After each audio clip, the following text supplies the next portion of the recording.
네, 창세기 마지막에는 두 가지 이야기로 구성이 되어 있습니다. 아버지 야곱이 죽자 형제들의 반응과 관련된 이야기이고, 그리고 요셉이 죽는 이야기로 끝이 납니다.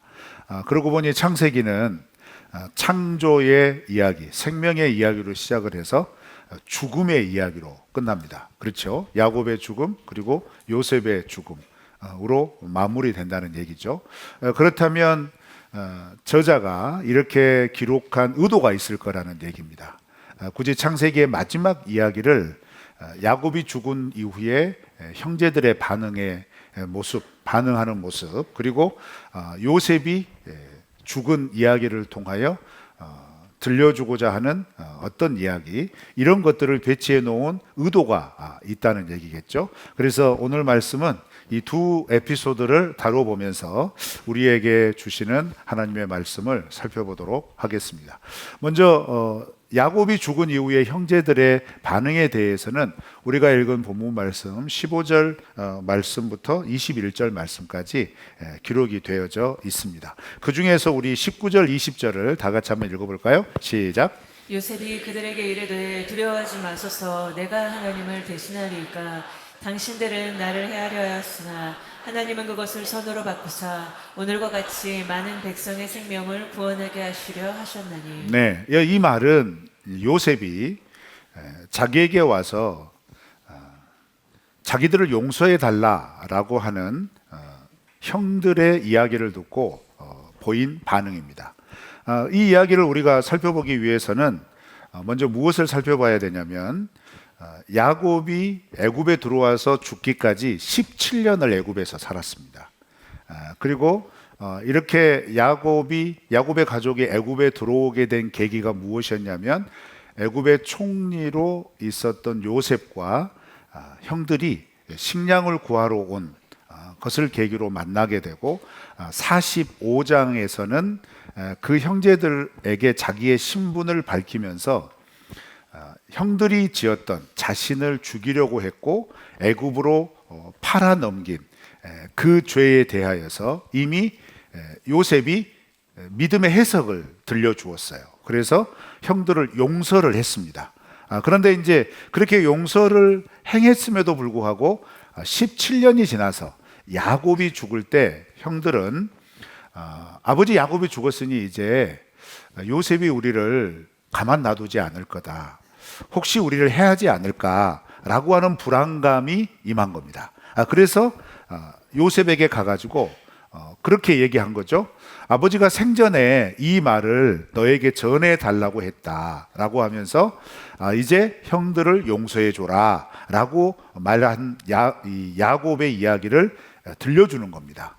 그리고 나서 형제들은 요셉 앞에서 무릎을 꿇으면서 당신의 종이다 라고 하면서 예를 표합니다. 이 이야기가 쭉 이제 15절부터 펼쳐져 있는 것이죠. 자, 그럼 먼저 이 이야기에서 우리가 한번 생각을 해봐야 돼요. 형제들은 왜 이렇게 했을까라는 겁니다. 형제들은 왜 요셉에게 다시 용서를 구했을까라는 거죠. 그러면 먼저 이 질문을 생각해 볼 때 먼저 고려해 봐야 될 건, 그러면 정말 형들은 아버지 야곱에게 우리가 요셉을 죽이려고 했고 도단들에서 상인들에게 애굽으로 팔았습니다. 애굽으로 가는 상인들에게 노예로 팔았습니다 라고 하는 이야기를 애굽에 들어온 17년 동안 그 어느 시점에서 아버지 야곱에게 이야기를 했을까요? 어떻게 이렇게 확신을 하세요? 여기에 대해서는 해석이 분분하지만 저도 안 했을 거라고 생각합니다. 왜냐하면 오늘 본문이 그걸 증거를 해요. 그렇잖아요. 형들이 와가지고 아버지가 우리 용서해 주라고 했다라고 하는 이 말을 만약 형들이 아버지 야곱에게 했다면, 먼저 이 용서해 주라는 말은 야곱이 요셉에게 직접 했어야 하는 말이에요. 그렇잖아요. 형들이 아버지 이용해서 아버지가 돌아가시니까 아버지가 하신 말씀대로 이렇게 전달할 필요가 없죠. 그리고 이것을 더 보완하는 성경의 흐름은 창세기 48장에서는 형제들에게 그 축복을 합니다. 죽기 전에 야곱이. 그렇죠. 그렇게 축복을 할 때 사실 축복이라고 하지만 예언이죠. 너희들의 후손은 앞으로 이런 삶을 살게 될 거다라고 하는 야곱의 예언이 쭉 펼쳐져 있는데, 그 예언의 근거가 뭐냐면요, 놀랍게도 이 야곱의 아들들의 행실이었습니다. 너희들이 가나안 땅에서 이렇게 살았는데 이렇게 살게 된 것으로 인해서 너희들의 후손의 삶은 이런 삶이 될 거다라고 경고를 해주는 거예요. 그런데 우리가 주중에 이제 말씀을 통해서, 묵상을 통해서 살펴보았지만 이건 저주한 게 아니고 기회를 주는 겁니다. 이렇게 민족을 이루고 앞으로 하나님이 주신 땅으로 들어갈 때 과거에 이렇게 드러났던, 행하였던 이 죄된 모습에서 구별되어지고 다시는 이런 죄를 짓지 않도록 경계를 삼아라, 이런 의미가 되는 거예요. 그런데 이 언급을 할 때 만약 야곱 생전에 요셉의 형들이 그 이야기를 했다면 어느 누군가에게 예언을 할 때 이 이야기를 언급하지 않을 수 없습니다. 왜요? 야곱에게 요셉은 어떤 존재죠? 정말 중요한 존재잖아요. 편애하는 존재였잖아요. 편애도 이런 편애가 없었잖아요. 그래서 요셉에게 야곱은 무슨 옷을 입혔다고 그랬죠? 채색 옷. 제가 설명을 드렸죠. 채색 옷은 장자를 의미합니다. 장자권을 누리는 것을 의미하는 거예요. 장자의 옷이란 말이에요. 그런 의미가 담겨져 있는 옷이에요. 그러니까 형들의 시기가 극심할 수밖에 없었어요. 이건 굉장히 화날 일입니다. 그러니까 만약에 야곱에게 도단들에서 일어났던 그 일을 형제들이 이야기를 했다면 야곱이 이렇게 각각의 아들들을 축복할 때 이 일을 언급하지 않을 수 없어요. 그리고 실제로 요셉을 형제들의 아들들의 말에 의해서 들짐승에 찢겨서 죽였다라고 하는 피 묻은 채색 옷을 받아든 그 날부터 야곱은 더더욱 그의 형제인 베냐민을 편집증적으로 편애해서 어떻게 합니까? 정말 그 가족이 말할 수 없는 어떤 아픔의 가정의 모습을 그대로 보여주잖아요. 그러니까 얘기했을 가능성이 극히 희박합니다. 그런데 이 문제는 이미 45장에서 요셉과 형제들 사이에서 해결이 된 겁니다. 상봉을 할 때 요셉은 이렇게 내가 애굽으로 노예로 팔려지게 된 일은 하나님이 나를 먼저 보내신 일이다라고 믿음의 해석을 끝낸 일이에요. 그래서 그때 이미 용서를 했단 말이에요. 하지만 형제들은 이 부분에 대해서 온전한 용서를 받아들이지 못했다 이 말입니다. 온전한 용서를 누리지 못하니까 이미 용서되었고 이미 해결된 죄의 문제가 애굽에 들어와서 17년 동안 살아있을 동안에 늘 자기들의 마음을 어느 순간 짓눌렸고 어떤 부분에서 자꾸 생각이 났고 그래서 불안감이 계속해서 이어져 왔다는 얘기죠. 여러분, 이 모습 어색하지 않습니다. 왜 어색하지 않죠? 우리가 2000년 전 예수 그리스도의 골고다의 십자가의 보혈로 우리의 하나님과의 관계에서의 죄가 완전히 해결이 되었고 우리의 일상의 삶 가운데서 누구든지 그 예수 그리스도의 보혈의 공로를 의지하여 예수의 이름으로 죄를 고하고 그 죄의 문제의 용서를 구했을 때 우리 하나님께서는 그 예수 그리스도의 이름으로 구한 죄의 문제에 대하여 사하여 주시고 그 죄의 무게에서 자유하게 해주신다고 하나님께서 이미 사죄의 은혜와 은총을 우리에게 베풀어 주셨습니다. 근데 왜 여기는 아멘 안 하세요? 베풀어 주셨죠? 근데 여러분 왜 자꾸 사실 우리가 이제 죄를 지으니까 회개해야죠. 회개하면 그 지은 죄뿐만 아니라 어디 죄까지 끌어오죠? 이미 용서받은 죄까지 끌어와요.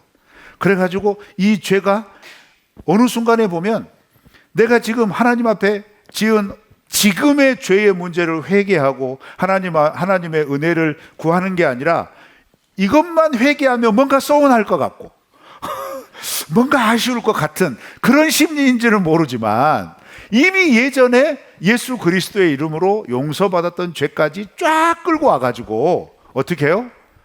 내 구원의 문제까지 스스로 의심을 해요. 이런 죄인을 하나님이 용서해 주실까? 여러분, 우리의 구원은 우리의 정결함과 거룩함의 정도로 구원받는 게 아닙니다. 예수 그리스도의 유일하신 대속의 공로로 구원받는 겁니다. 그 중요한 메시지를 이미 우리가 들었음에도 불구하고 어떻게 해요? 우리는 늘 하나님이 이미 베풀어 주신 사죄의 은혜를 스스로 외면하고 혹은 오해해서 우리 안에 죄에서 자유함이 없어요. 그리고 평안함이 없는 겁니다. 오해하지 마십시오. 죄에서의 자유함은 하나님과의 관계에서만 회복이 되면 된다라고 오해하지는 마세요. 그러나 지금 이 부분을 언급하면서 우리가 꼭 짚어야 할 부분은 뭐냐면 많은 성도님들이 하나님 앞에서 이미 용서받은 죄의 문제를 평생 끌고 간다 이 말이에요. 평생 끌고 가니까 어떡하죠? 하나님과의 관계가 매우 일정한 간격 그 이상이 좁혀지질 않아요.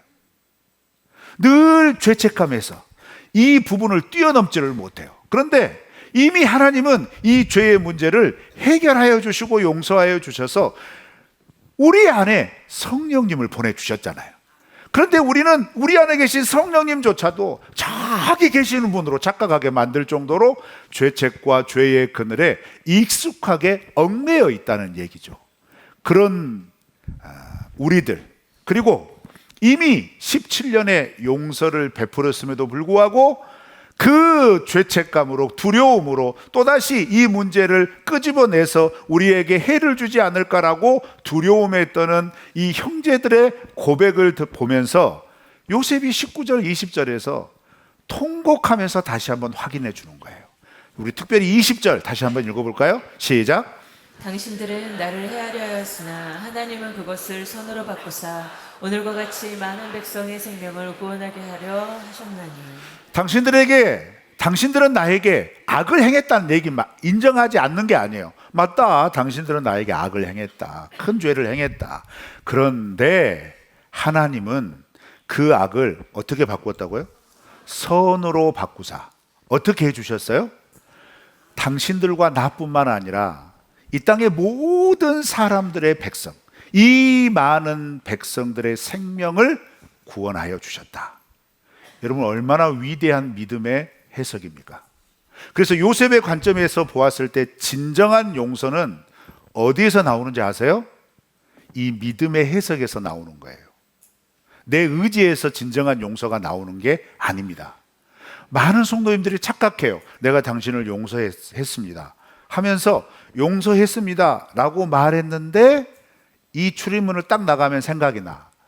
용서했는데 그래도 배기는 싫어 막 이런 거 있잖아요. 용서했는데 언제 한번 손 봐버려야지 막 이런 거 있잖아요. 이런 게 나온단 말이에요. 가끔가다 쑥 나와. 왜 이렇게 나올까요? 내 의지로 하려고 하니까. 그런데 용서는 말씀에 따른 믿음의 해석으로 하는 거예요. 하나님이 이렇게 해주셨다. 그래서 여러분, 로마서에 가면 로마서 8장 28절에 이 놀라운 말씀을 우리에게 하시죠. 하나님은 우리의 모든 일을 감당하시고 이끌어 가실 때 하나님은 모든 일을 합력하여 뭐 하신다고요? 선으로 바꾸신대요. 선으로 행하신대요. 믿으십니까? 자, 그런데 이 놀라운 하나님의 섭리 속에 우리가 살고 있는데 여전히 구원받은 이 땅의 그리스도인들은 어떻게 사는 거예요? 그 하나님의 합력하여 선을 이루시는 놀라운 섭리를 보고 누리고 있음에도 불구하고 그 속에 있음에도 불구하고 나는 여전히 이방인처럼 그게 뭘까? 라고 하면서 이질감처럼 살아간다는 거죠. 여러분, 우리 그러지 말게요. 우리의 연약함도, 우리의 부족함도, 우리의 약함도, 우리의 악함도 하나님의 섭리 안에서 하나님이 약속하신 말씀을 이루기 위하여 우리의 인생의 지점을 통과할 때마다 하나님은 그것들을 하나님의 선하신 뜻으로 바꾸셔서 충분히 하나님의 역사를 이루실 줄 믿습니다. 이 믿음으로 살아간다면 어떤 변화된 모습이 나올까요? 그게 요셉의 모습인 거예요. 믿음의 해석이 되니까 내가 피해를 받을 때나 그 받았던 것들이 더 이상 피해가 아니라 뭐가 되는 거예요? 은혜가 되는 거예요.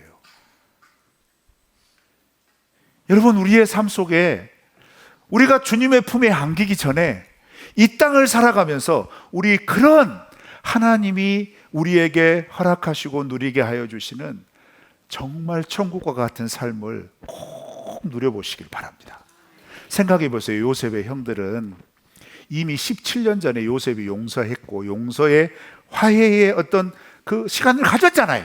근데 여전히 17년 동안 죄책감과 불안감과 염려의 감옥 속에 스스로를 가둬놓았어요. 이 얼마나 안타깝습니까? 여러분, 우리가 이런 말씀들을 통하여 우리의 삶이 그런 것들에 얽매이지 않도록 우리 안에 계신 성령님 의지하여서 믿음의 해석 내리고 자유함을 얻으시기를 주의 이름으로 축원합니다. 그다음에 두 번째 에피소드는 뭐냐면요, 요셉의 죽음입니다. 요셉의 죽음 이야기는 22절부터 이제 마지막 26절까지 펼쳐지는 이야기죠. 그런데 22절을 쭉 시작하면서 요셉이 몇 세에 죽습니까? 110세에 죽습니다. 자, 그러면 아브라함의 가문의 관점에서 보았을 때, 특별히 이제 요셉의 아버지 야곱은 몇 세에 죽은지 혹시 아세요? 하지 마시오. 확실하게 얘기해 보세요. 147세에 죽습니다. 근데 요셉은 몇 세에 죽었다고요? 110세. 그럼 정말 아쉽게 짧게 살았네요. 그죠? 아쉽게 오늘날 110세는 굉장히 많은 나이지만 족장시대의 이 나이로 딱 치면 그 아버지 나이보다, 그 다음에 할아버지 나이보다, 그 다음에 증조 할아버지 나이보다 훨씬 적게 산 거예요. 짧게 산 거예요. 그러니까 아쉬울 나이예요, 사실은. 근데 모세는 요셉의 나이를 죽은 나이를 110세라는 것들을 분명하게 언급을 해요. 그러면 이 언급은 어떤 관점에서 우리가 이해해야 되냐면 애굽 사람들의 세계관 관점에서 이해해야 합니다. 애굽 사람들은 110세에 죽었다. 이 110이라고 하는 이 나이가 굉장히 상징적인 나이예요. 그러니까 110세는 꼭 물리적인 나이 110세일 수도 있지만 110세를 넘어가도 110이라고 하는 거예요. 왜냐하면 이 110이라고 하는 숫자에 담겨져 있는 애굽 사람의 어떤 그 의식은 뭐냐면 그 사람은 완전한 삶을 산 사람이야. 이렇게 받아들이는 나이란 말이에요. 성공한 사람이야.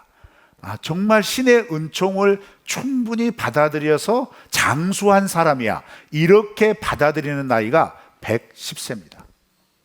그러면 이 창세기 마지막을 기록하면서 모세가 요셉이 110세에 죽었다라고 이렇게 기록한 의도는 분명한 거예요.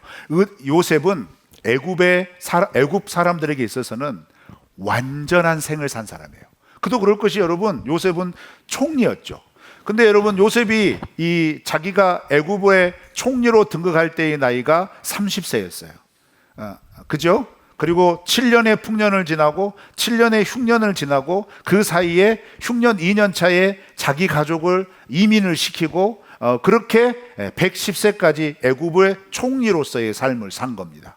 그러면 애굽 사람의 입장에서 보았을 때 요셉은 어떤 사람이냐? 우리가 이걸 간과하면 안 되는데, 흉년이 시작되어서 처음엔 돈을 주고 식량을 샀지만 돈이 떨어지니까 짐승을, 가축을 내어놓고 식량을 사게 하고, 가축이 떨어지니까 이제 땅을 내어놓고 식량을 사게 했어요.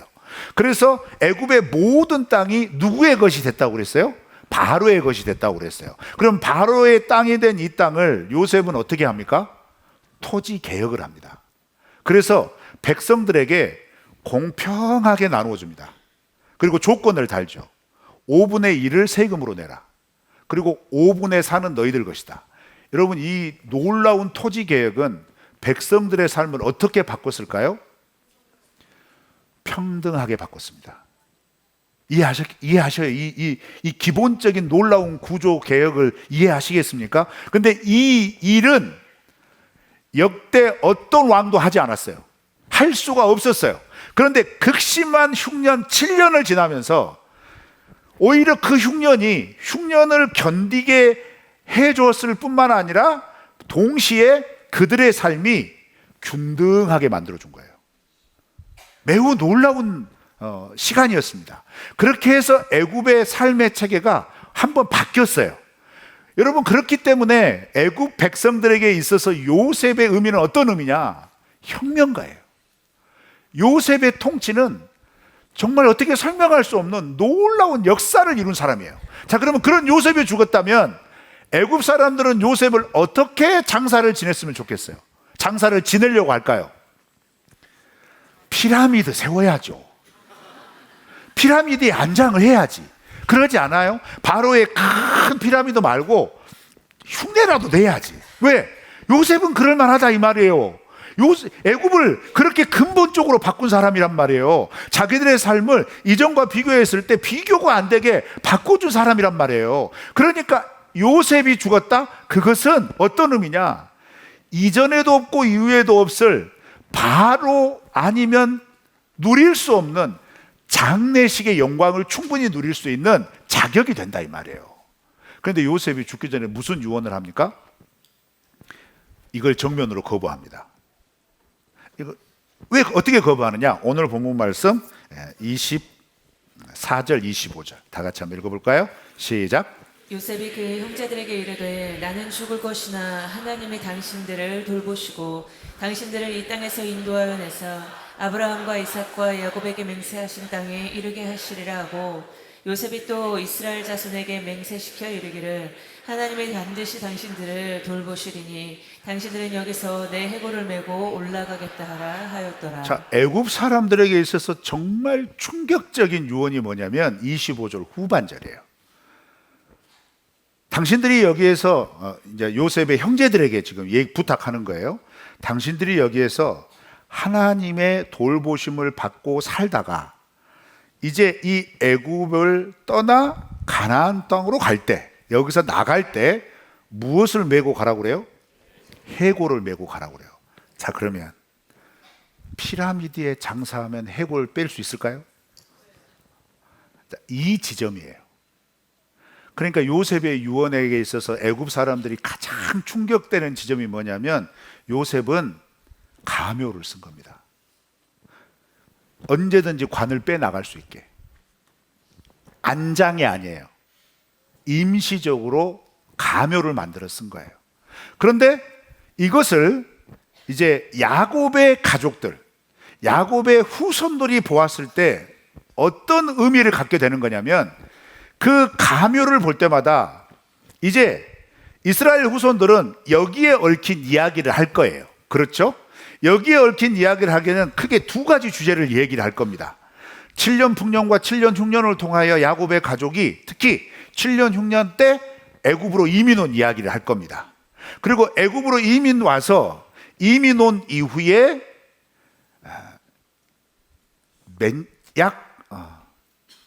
제가 지금 계산을 해야 돼요. 머릿속으로 계산하고 있어요. 약 75년을 요셉의 후광을 입어서 편안하게 삽니다. 왜? 야곱이 죽을 때가 17년이 지난 요셉의 나이 55세 때 죽어요. 요셉의 나이. 그런데 요셉이 지금 몇 세에 죽었다고 그래요? 110세. 그로부터 55년이 또 지난 거예요.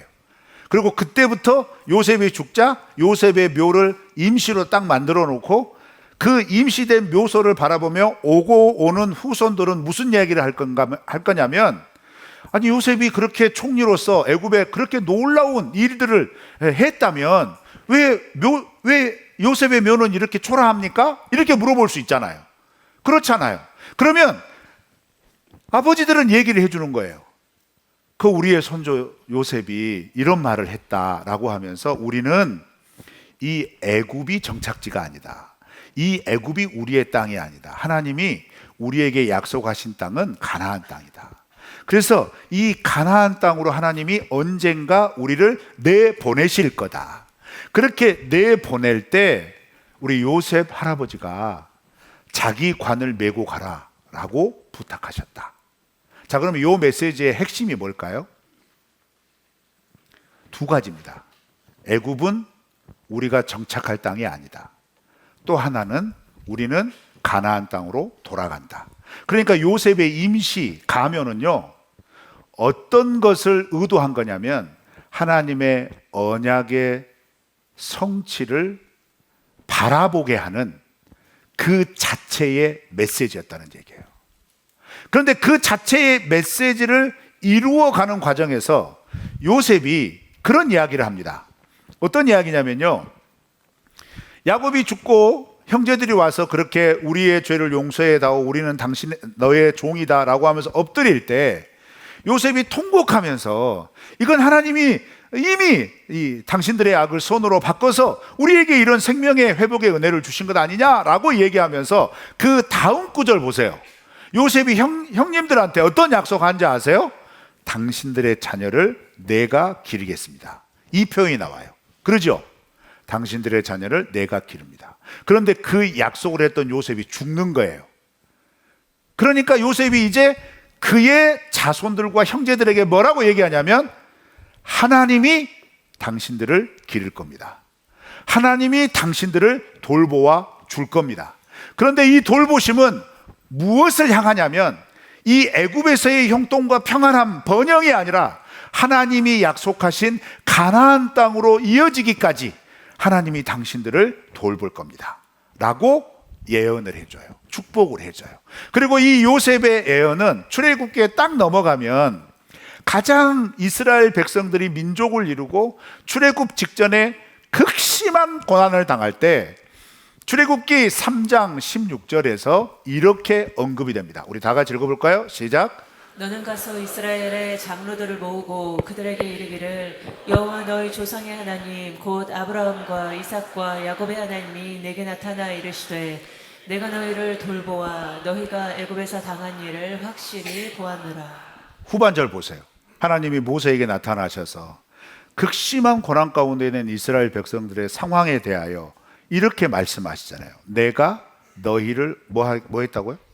돌보아.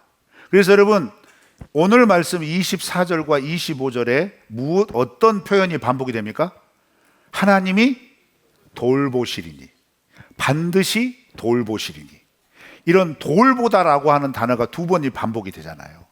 그 약속의 축복의 말씀이 창세기를 넘어가면서 하나님은 여전히 당신들을 돌보고 있었다라고 하는 표현으로 연결이 되는 거예요. 그러니까 하나님의 돌보심은 목적이 무엇이냐? 아브라함에게 하셨던 약속, 민족 주겠다, 너희 민족들이 살 수 있는 땅을 주겠다라고 하는 이 두 가지의 약속을 이루어감에 있어서 가족이 민족으로 형성되는 과정에서 하나님의 돌보심이 있었다는 사실을 창세기 마지막 야곱의 가족의 가장 인간적인 후광이 거쳐지는 요셉의 죽음의 자리에서 요셉의 입술을 통하여 내 총리의 직분이 당신들을 살린 게 아니고 내 총리의 능력이 당신들을 책임진 거 아닙니다. 하나님이 당신들을 돌보실 겁니다. 하나님이 당신들을 책임질 겁니다 라고 하는 이 유언으로 창세기가 마무리되면서 이어지는 출애굽기의 시작은 무엇으로 시작되느냐? 훌쩍 300년의 시간이 흘러요. 그리고 나서 고통과 고난을 당하는 노예의 삶을 살고 있는 이스라엘 백성들의 비참한 모습들이 등장합니다. 그런데 변한 게 있어요. 가족이 민족이 된 거예요. 민족으로 이루어진 거예요. 그런데 그 민족이 극심한 고통을 당하고 있어요. 고통을 당하고 있는 그 민족을 하나님께서 어떻게 표현하세요? 내가 너희를 돌보고 있었다, 이렇게 얘기하고 있는 거예요. 그러면 여기서 이 돌보심은 우리가 흔히 이야기하는 평안과 형통과 번영과 축복과 이런 돌보심인가요? 아니요, 약속을 이루시는 돌보심입니다. 우리의 상황과 여건이 우리가 기대하는 모습이 아니더라도 하나님이 우리에게 약속의 말씀을 주신 대로 우리의 인생의 걸음을 통하여 우리의 인생을 그렇게 돌보아 주신다는 겁니다.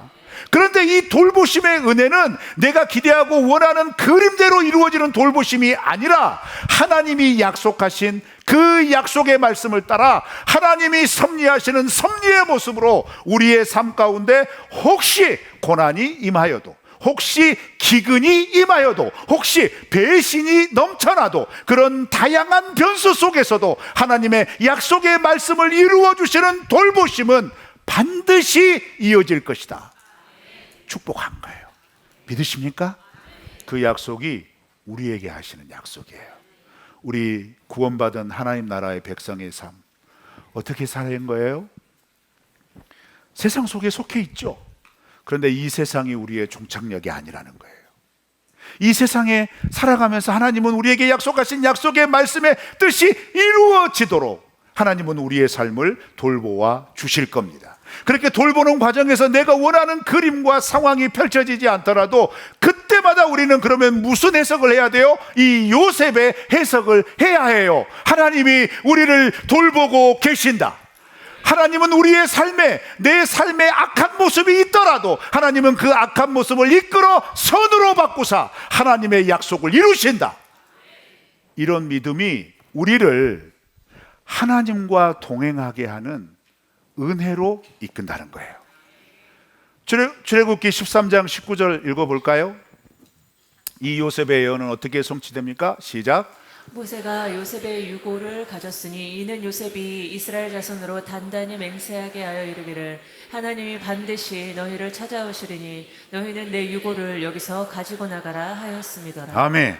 그래서 출애굽의 놀라운 그 아침에 요셉은 무엇부터 모세는 무엇부터 챙깁니까? 요셉의 유골부터 챙깁니다. 그 유골을 챙기고 나가면서 이 이야기를 다시 소환하는 거예요. 창세기 50장 21절부터 26절에 이 요셉의 죽음을 소환하는 겁니다. 요셉이 이미 300년 전에 우리에게 이렇게 약속해 주었다. 그 하나님의 약속이 지금 놀라운 성취의 현장에 섰다 이 말이에요. 그러면 무엇부터 해야 돼요? 이 하나님의 돌보심의 약속과 하나님이 우리를 이 땅에서 반드시 이끌어내어 가나안 땅으로 이끌어 주실 거다, 내보내실 거다 라고 약속했던 그 약속이 이루어지는 역사의 현장에서 요셉의 유언을 잊지 않고 요셉의 유고를 품고 애굽을 나오는 겁니다. 이 서사에서 중요한 게 뭘까요? 이 약속의 말씀이 무엇으로 회자되게 요셉은 유언합니까? 내 해골을 가지고 가라. 가묘를 쓰고 그 무덤을 볼 때마다, 그 요셉의 관을 볼 때마다 이스라엘 백성들은 이곳이 아니야, 그곳이야 라고 하는 분명한 믿음의 고백으로 그들의 마음을 채우고 하나님께서 이끄실 것을 바라보게 되었다는 거예요. 우리도 마찬가지입니다. 여러분, 이 세상이 우리의 정착지가 아닙니다. 우리는 하늘 본향을 바라보고 살아갑니다. 그런데 하늘 본향을 바라보고 살아가는 그 과정에서 하나님은 바라만 봐라 이렇게 말씀하신 게 아니란 말이에요. 돌보아 주겠다, 약속한 대로 이끌어 주겠다, 이렇게 약속하신 거란 말이에요. 우리 그 믿음으로 살아가면 어떨까요? 우리 그 믿음을 굳게 붙잡으면 어떨까요? 그러면 하나님의 돌보심을 내 감정과 내 상황과 내 여건에 따라 판단하고 불평하고 염려하고 근심하는 게 아니라 내게 일어나는 일들을 믿음으로 해석하여서 하나님께 영광 돌릴 줄 믿습니다. 이 믿음으로 살아내시기를 주의 이름으로 축원합니다.